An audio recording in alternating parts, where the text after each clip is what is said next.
Si tu es ici et que tu veux investir au pays, tu veux investir en Afrique, tu veux multiplier tes revenus, s'il te plaît, écoute bien cette vidéo.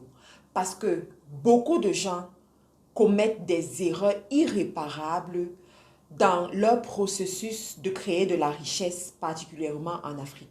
Et dans cette vidéo, je vais te prendre des cas concrets, des exemples qui vont te permettre de prendre les bonnes décisions.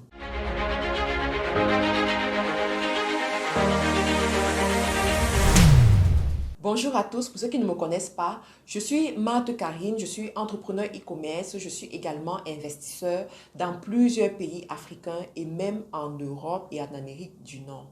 Dans cette vidéo, je veux partager avec vous certains points à prendre en considération quand vous voulez investir en Afrique. Alors, je vais vous raconter l'histoire d'une dame. Est venue me demander conseil, sauf que les gens viennent souvent demander conseil, prendre des consultations lorsque le problème est déjà très avancé et nous, ça devient difficile de les conseiller. On peut juste sauver ce qu'on peut sauver. Alors, voici le cas de cette dame. C'est une infirmière en France. Elle est bien payée comme infirmière en France. À un moment donné, elle décide de venir investir en Afrique pour voilà, arrondir les fins du mois et aider sa famille parce qu'elle était déjà fatiguée d'envoyer les Western Union, les MoneyGram régulièrement pour aider sa famille.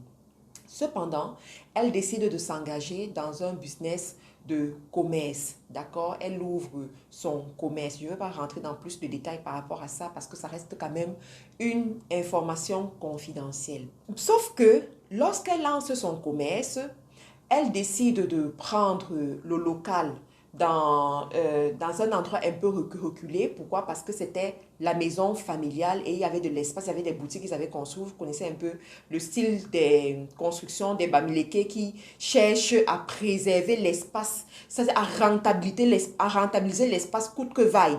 Donc, elle a pris la boutique dans l'espace familial, la maison familiale, qui était réservée à cet effet, c'était réservé vraiment pour une boutique, sauf que la maison familiale était un peu dans le quartier, d'accord? Ensuite, à côté d'elle, il y avait son frère qui ne travaillait pas et qui lui demandait de l'aide, qui lui demandait de l'aider à trouver du travail, qui lui demandait de l'aider avec sa famille, tout ça. Et fatiguée d'envoyer des Western Union, elle a décidé justement de recruter ce jeune frère pour qu'il puisse suivre son commerce au pays. Entre-temps aussi, elle gagne la boutique, elle gagne le commerce, elle achète beaucoup de choses sont là. Alors, 3 mois passent, premier bilan. 6 mois, deuxième bilan. 9 mois, troisième bilan. Au troisième bilan, le commerce est presque au bord de la fermeture. Et lorsqu'elle me contacte, elle me dit, Marthe Karine, lorsque c'est comme ça, qu'est-ce qu'il faut faire? Je lui dis que je vais d'abord t'énumérer les erreurs que tu as eu à commettre dans ton business. Et tenant compte de ces erreurs-là, si toi-même tu ne décides pas de les changer, ce sera difficile de faire quelque chose. Alors, dans le cas d'espèce, la première erreur que cette dame a eu à faire, c'est quoi? C'est de choisir de faire un commerce en Afrique alors qu'elle n'est pas là. Je vous explique. Vous savez, ce n'est pas tous les business qu'on peut faire en Afrique quand on n'est pas là. Il faut le savoir. Il y a des business qui demandent votre présence. Il y a des business qui demandent le contrôle journalier. Il y a des business qui demandent que vous-même vous puissiez parler aux clients. Dans son cas d'espèce, elle n'est pas au Cameroun. Elle est très occupée et elle ne connaît pas comment gérer un business à distance. Elle a choisi le commerce. Il y a des commerces que vous ne pouvez pas faire si vous n'êtes pas sur le pays. Il y a des commerces que vous ne pouvez pas faire si vous ne passez pas à la boutique au moins 2 fois par jour ou bien si vous-même vous n'êtes pas dans la boutique. Dans son commerce, il fallait une présence. Alors, est-ce que ça veut dire que toutes les personnes qui font le commerce en Afrique alors qu'ils ne sont pas là, leur activité va échouer? Non, il y a des gens qui ont pris les bonnes décisions, qui ont mis sur pied certaines choses que je vais vous expliquer à la suite de la vidéo. Mais si vous ne faites pas ce que je vais vous dire à la suite de la vidéo, votre commerce est voué à l'échec. Deuxième erreur qu'elle a commise, elle a recruté un membre de la famille. Vous comprenez ça? Elle a recruté un membre de la famille. Les amis, pour moi, il est strictement interdit de créer un business à distance et de faire en sorte que ce business, que la responsabilité de ce business repose sur un membre de la famille. Je vous ai dit, pour moi, je ne sais pas pour les autres personnes, mais pour moi, ça fait 2 ans que je suis au Cameroun, ça fait 2 ans que je gère mes activités à un rythme très élevé en Afrique. Ça fait 2 ans que je côtoie les membres de ma famille. Ça fait 2 ans que j'ai mis sur pied cette expérience et je vois ce que ça donne. Je vous assure que c'est une grosse erreur jusqu'à preuve du contraire. Jusqu'à preuve du contraire, de donner la responsabilité de votre business à un membre de la famille. Je vais vous expliquer pourquoi. Premièrement, un membre de la famille, vous avez des antécédents sentimentaux, si on peut dire ça comme ça. Ça veut dire quoi? Il y a beaucoup d'émotions dans votre relation d'affaires. Et les relations d'affaires avec les émotions sont souvent très vouées à l'échec. Les relations d'affaires avec les barrières émotionnelles. Ça veut dire quoi? Quand il y a les barrières émotionnelles, tu ne peux pas réprimander une personne. Quand la personne arrive en retard et va te dire que mon enfant était malade, tu dois d'abord aller à l'hôpital avant de venir, sans te prévenir. Comment est-ce que tu peux réprimander cette personne qui est ta soeur? Comment est-ce que tu peux réprimander cette personne qui est ton frère, qui t'a logé quand tu étais à l'université? Lui, il était bien à ce moment. Toi, tu étais encore à l'université. La personne t'a logé. Tu as mangé de sa nourriture. Et à un moment donné de la vie, voilà, les choses se sont passées et puis son niveau est un peu baissé. Et toi, tu as évolué. Tu es allé en Europe. Il a même cotisé pour que tu puisses aller en Europe. Et vous êtes devenus tellement proches, tellement amis et tu as toujours ce côté de redevance là. Et tu dis, je vais créer un business et te mettre dessus pour qu'on puisse faire les affaires ensemble, comme on s'entend beaucoup. Les amis, faites très attention. L'argent ne connaît pas ce genre de choses. Sauf si tu décides de faire de ce business le don. Tu comprends?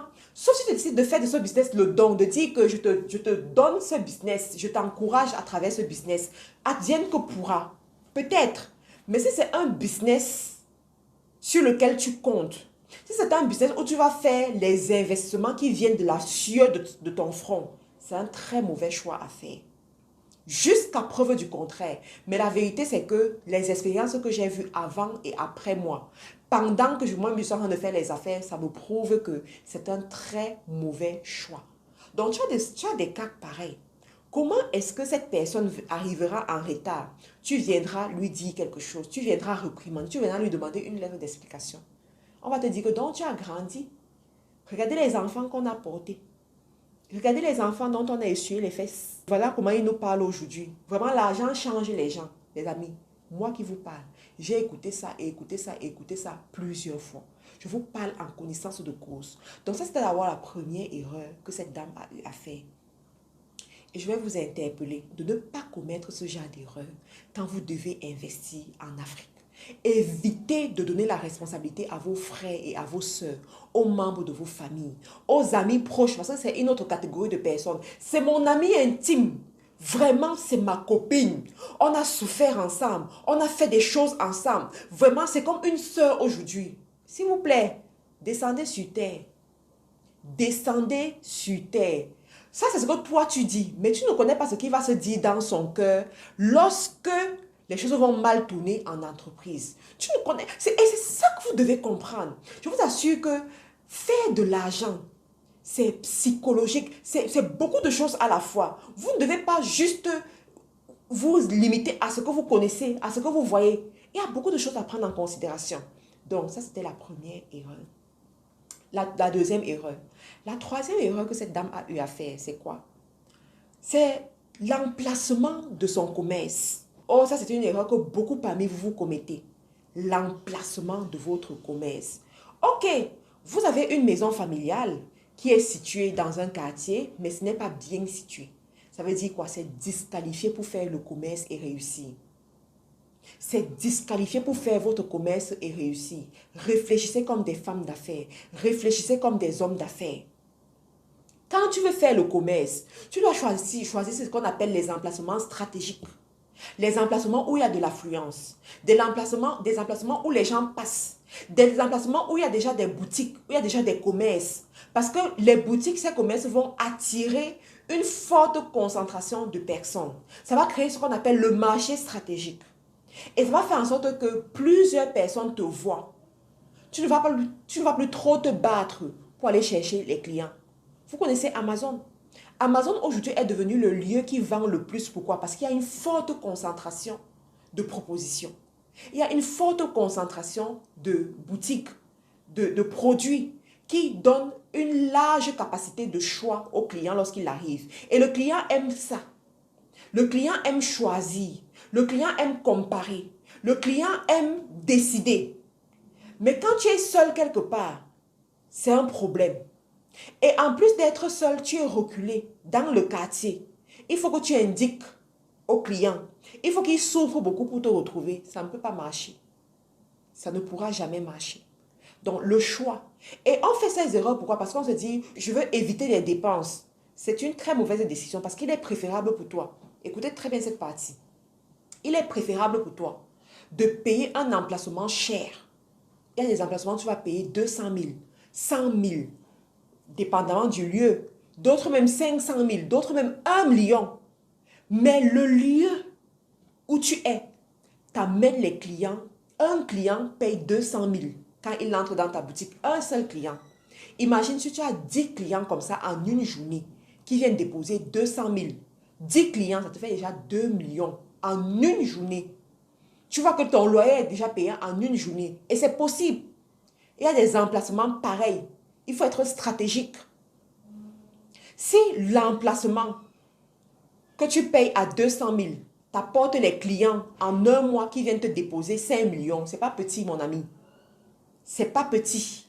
Tu comprends? Donc, il faut devait apprendre à réfléchir comme ça. On ne choisit pas l'emplacement en fonction de ce qu'on a déjà, mais en fonction de ce qu'on veut avoir, en fonction de là où on va. C'est comme ça qu'un homme d'affaires, une femme d'affaires réfléchit.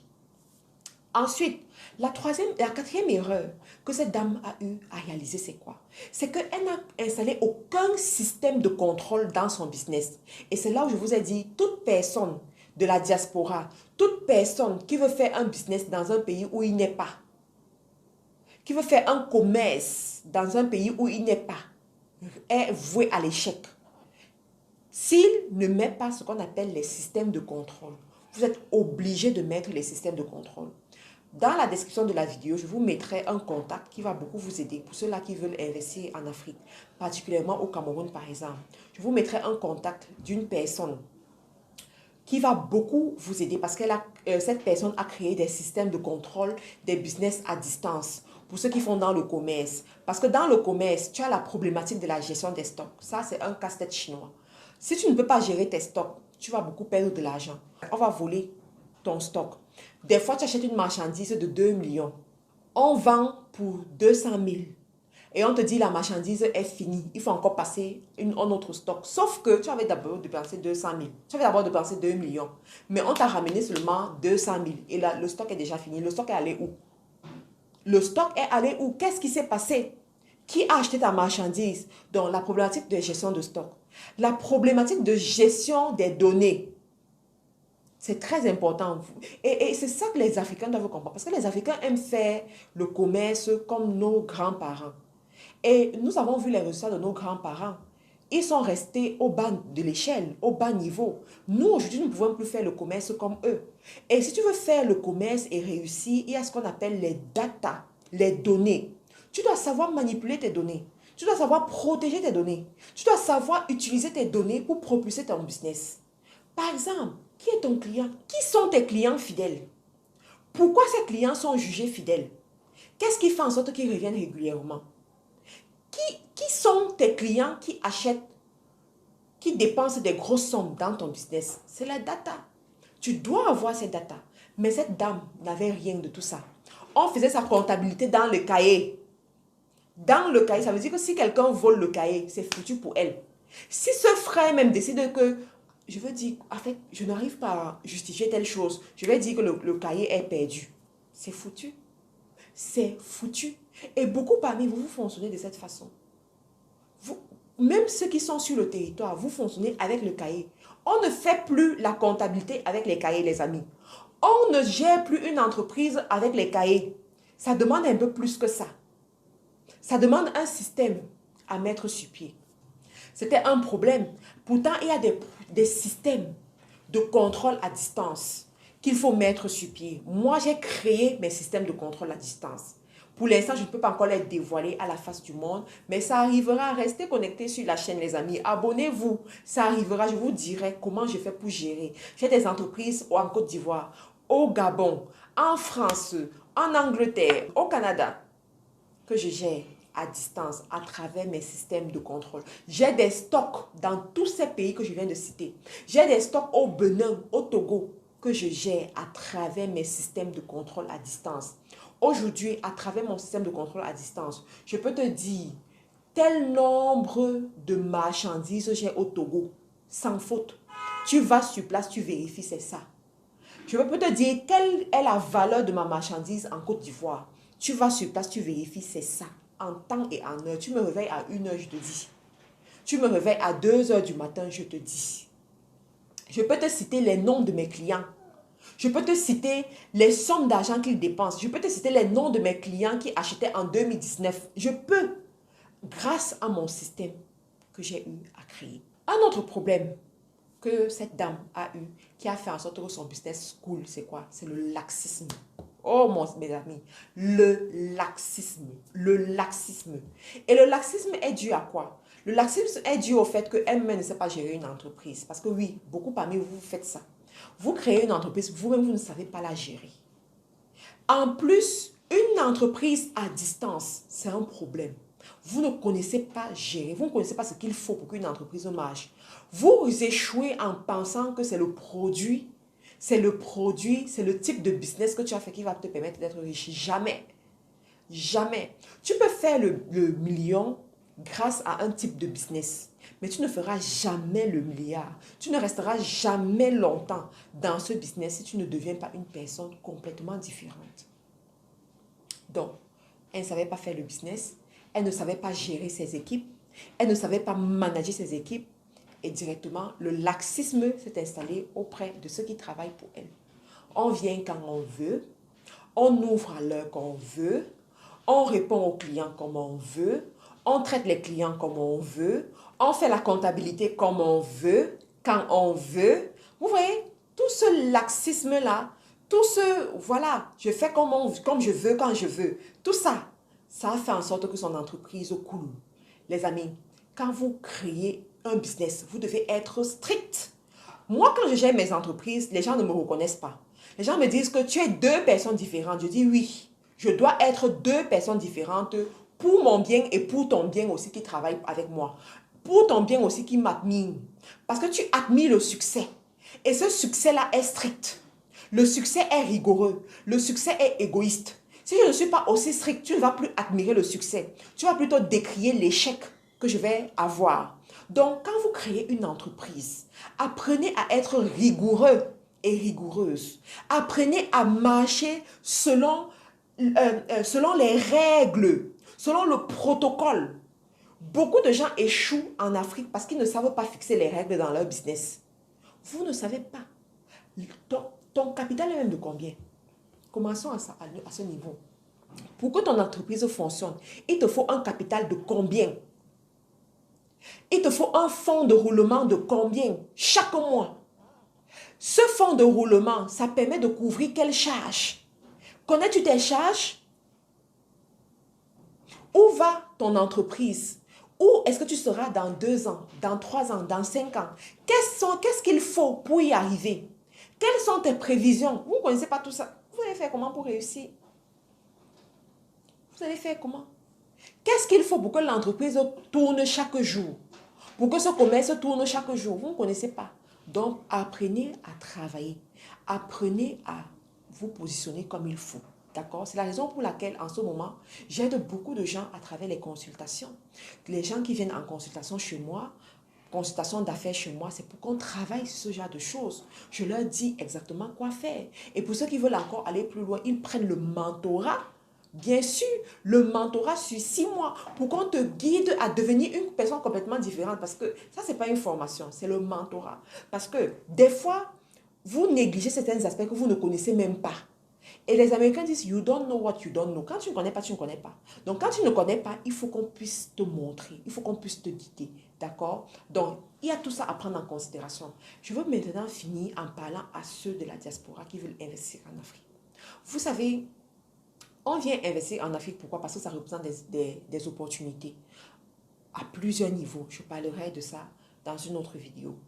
Et aussi parce qu'on a le souci de développer notre continent. Ce n'est pas les étrangers qui viendront développer nos pays, mais c'est nous-mêmes. Donc, même si ça se passe n'importe comment, nous sommes appelés à le faire. D'accord? Cependant, il faut comprendre comment ça se passe. Il faut savoir gérer une entreprise en Afrique. Il y a des codes à maîtriser, il y a des codes à savoir. Dans cette vidéo, je vous ai parlé de ces codes-là. Dans d'autres vidéos également, j'en parle. Pour ceux qui veulent encore aller plus loin, contactez-moi, envoyez-moi des messages et on va travailler dessus. Les amis, je vous remercie pour votre attention. C'était vraiment un bel échange. J'espère que vous avez aimé tous ces conseils-là. Pour ceux-là qui veulent se former en community management, les formations sont disponibles. Vous pouvez prendre les formations. Les formations en e-commerce sont également disponibles. On commence très bientôt la formation en e-commerce. Les amis, nous sommes l'école, l'académie de référence en matière des métiers du digital. Donc, faites-nous confiance comme vous l'avez toujours fait, comme d'autres personnes l'ont également fait et inscrivez-vous pour voir vos vies changer, pour changer complètement à ce niveau. Je vous remercie pour votre fidélité qui m'honore chaque jour. Merci de vous abonner et de me laisser également un commentaire. Bye bye.